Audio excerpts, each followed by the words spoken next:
Ever feel like your screen time is climbing faster than your MMR ever did? I used to wake up and the first thing I had to touch wasn't tea, sunlight, or breakfast.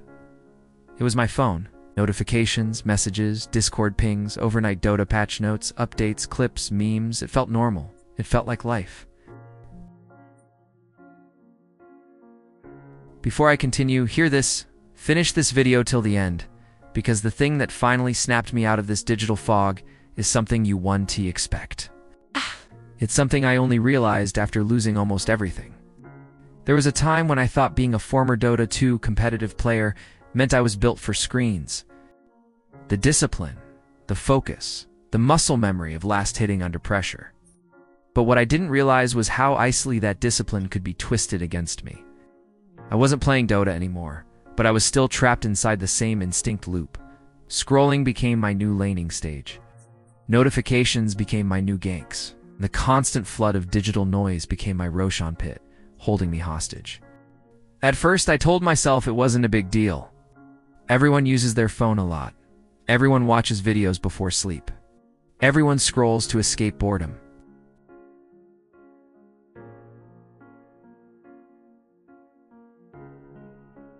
The things I used to enjoy, the relationships I wasn't maintaining, the goals I kept postponing because I just needed one more clip or 5 more minutes.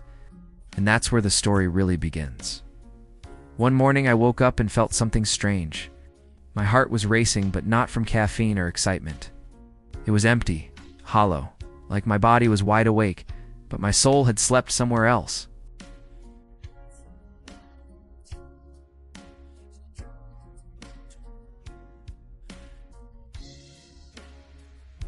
Missed calls from family I told myself I'd answer later.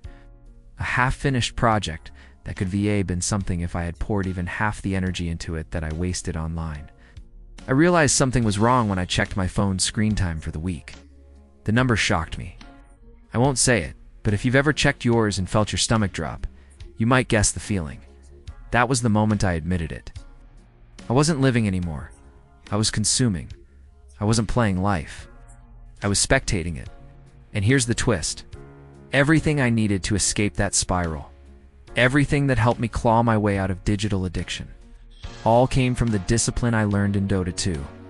If you want to know how I rebuilt my life using a strategy I never expected, stay to the end, because this part changed everything. Back when I was playing Dota 2 competitively, my coach always reminded us that discipline beats talent. It's not just in the game, but in life.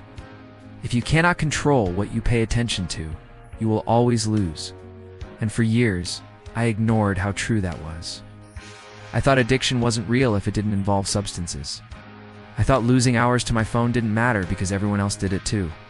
But when you start losing yourself, you realize how wrong that thinking is. I decided to detox. It's not cold turkey, that never works, but like a proper strategy session. In Dota, you never rush in unprepared. You study the meta. You understand the enemy, and that's what I did with my life. I analyzed my digital habits like I would analyze a losing streak. Where was the time going? Why was I drawn to certain apps? Why was I refreshing things I didn't even enjoy anymore? Why was I afraid of silence? I realized my mind was overstimulated. No silence, no rest. There's no real dopamine outside of screens.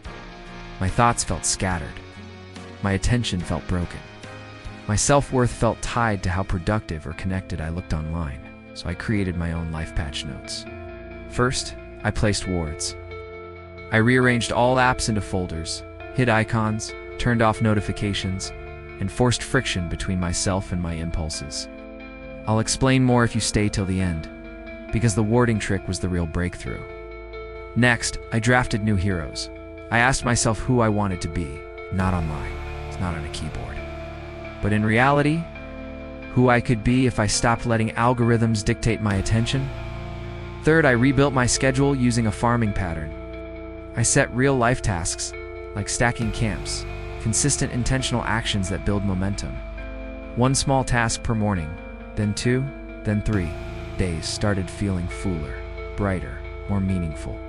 I didn't fully escape, not at first, but I felt alive again. I felt like I had agency. But detoxing digitally wasn't just about removing screens. It was about replacing the empty spaces with things that mattered. Real conversations, walks outside, cooking, cleaning, calling people I missed. And those things started to feel more rewarding than anything my phone could offer. It wasn't easy. There were days when the urge to go back was strong, nights when the silence felt too loud, moments when I wondered if I could ever control my attention again. But discipline grows the same way MMR does, slowly, painfully, consistently.